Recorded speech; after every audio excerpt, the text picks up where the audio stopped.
ಬೆಂಗಳೂರಿನಲ್ಲಿ dating app ಮೂಲಕ ಪರಿಚಯಗೊಂಡು ಲೈಂಗಿಕ ಕ್ರಿಯೆಗೆ ಆಹ್ವಾನಿಸಿದ್ದ ಯುವತಿಯೊಬ್ಬಳು ತನ್ನ ರೂಮಿಗೆ ಕರೆದೊಯ್ದು ಅಡುಗೆ ಸೋಡಾವನ್ನ ಡ್ರಗ್ಸ್ ಎಂದು ಬಿಂಬಿಸಿ ಟೆಕ್ಕಿಯನ್ನ ಬೆದರಿಸಿ ಸುಲಿಗೆ ಮಾಡಿದ್ದ ಗ್ಯಾಂಗ್ ಒಂದನ್ನ ಯಲಹಂಕ ಪೊಲೀಸ್ ಠಾಣೆಯ ಪೊಲೀಸರು ಬಂಧಿಸುವಲ್ಲಿ ಯಶಸ್ವಿಯಾಗಿದ್ದಾರೆ.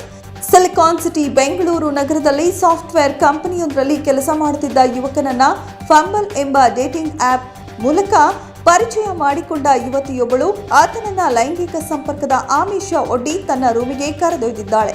ಆಕೆ ತನ್ನ ಬ್ಯಾಗ್ನಲ್ಲಿ ಅಡುಗೆ ಸೋಡಾದ ಪ್ಯಾಕೆಟ್ ಒಂದನ್ನು ಇಟ್ಟುಕೊಂಡಿದ್ದು ಅಲ್ಲಿಗೆ ದಾಳಿ ಮಾಡುವ ನೆಪದಲ್ಲಿ ಬಂದ ಯುವಕರ ಗುಂಪೊಂದು ನೀವು ಡ್ರಗ್ಸ್ ಪಾರ್ಟಿ ಮಾಡುತ್ತಿದ್ದೀರಿ ಎಂದು ಆರೋಪ ಮಾಡಿ ಥಳಿಸಿ ನಿಮ್ಮನ್ನ ಪೊಲೀಸರಿಗೆ ಒಪ್ಪಿಸುವುದಾಗಿ ಬೆದರಿಕೆ ಒಡ್ಡಿ ಟೆಕ್ಕಿಯಿಂದ 2 ಲಕ್ಷ ರೂಪಾಯಿ ದರೋಡೆ ಮಾಡಿದ್ದಾರೆ. ಈ ಸಂಬಂಧ ಯಲಹಂಕ ಪೊಲೀಸ್ ಠಾಣೆಗೆ ತೆರಳಿ ದೂರನ್ನ ನೀಡಿದ್ದ ಸಂತ್ರಸ್ತ ಟೆಕ್ಕಿ ರಾಕೇಶ್ ರೆಡ್ಡಿ ನಡೆದ ಘಟನೆಯ ಬಗ್ಗೆ ದೂರಿನಲ್ಲಿ ಉಲ್ಲೇಖಿಸಿದ್ದಾನೆ. ದೂರನ್ನ ದಾಖಲಿಸಿಕೊಂಡ ಯಲಹಂಕ ಪೊಲೀಸ್ ಠಾಣೆಯ ಪೊಲೀಸ್ ಇನ್ಸ್ಪೆಕ್ಟರ್ ಕೃಷ್ಣಮೂರ್ತಿ ಅವರು ಹನಿ ಟ್ರ್ಯಾಪ್ ಗ್ಯಾಂಗ್ ಅನ್ನ ಬಂಧಿಸಲು ಪಿಎಸ್ಐ ಭೂತೇಶ್ ನೇತೃತ್ವದಲ್ಲಿ ತಂಡವನ್ನ ರಚಿಸಿ ಫೀಲ್ಡ್ಗೆ ಇಳಿಸುತ್ತಾರೆ. ತನಿಖೆಯನ್ನ ಕೈಗೊಂಡ ತಂಡಕ್ಕೆ ಯುವತಿ ಸಂಗೀತಾ ಆ್ಯಂಡ್ ಗ್ಯಾಂಗ್ ಸಿಕ್ಕಿಬೀಳುತ್ತದೆ. ಶರಣಬಸಪ್ಪ, ರಾಜು ಮಾನೆ, ಶ್ಯಾಮ್ ಸುಂದರ್, ಅಭಿಷೇಕ್, ಬೀರ್ಬಲ್ ಬಂಧಿತ ಆರೋಪಿಗಳಾಗಿದ್ದು ಇವರೆಲ್ಲರೂ ಸೇರಿ ಪೂರ್ವ ಯೋಜಿತವಾಗಿ ದರೋಡೆ ನಡೆಸಿದ್ದಾರೆ.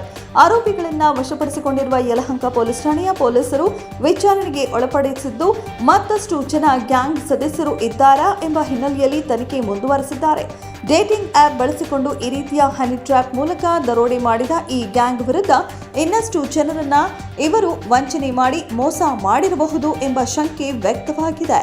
ಪೊಲೀಸರು ಸಾರ್ವಜನಿಕರನ್ನ ಎಚ್ಚರಿಕೆಯಿಂದಿರಲು ಹಾಗೂ ಇಂತಹ ಪ್ರಕರಣಗಳಲ್ಲಿ ತಕ್ಷಣವೇ ದೂರು ನೀಡಲು ಸಲಹೆ ನೀಡಿದ್ದಾರೆ.